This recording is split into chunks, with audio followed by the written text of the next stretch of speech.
Terjadi kericuhan usai Menko Perekonomian Erlangga Hartanto diperiksa oleh Kejaksaan Agung Republik Indonesia pada Senin 24 Juli 2023 malam. Sempat terjadi cekcok antara awak media dan juga pihak pengawalan dari Erlangga Hartanto saat Menteri berusaha masuk ke dalam mobilnya.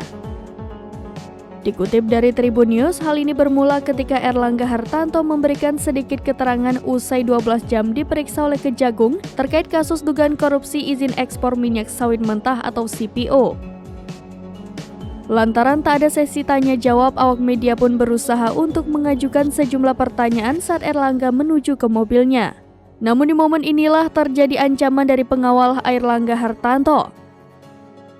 Pengawal tersebut mulanya meminta agar para wartawan membuka jalan, akan tetapi dirinya juga memberikan ancaman akan menembak.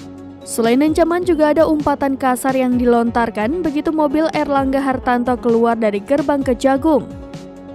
Mendengar umpatan itu, para wartawan tak terima dan sempat mengejar mobil pengawal.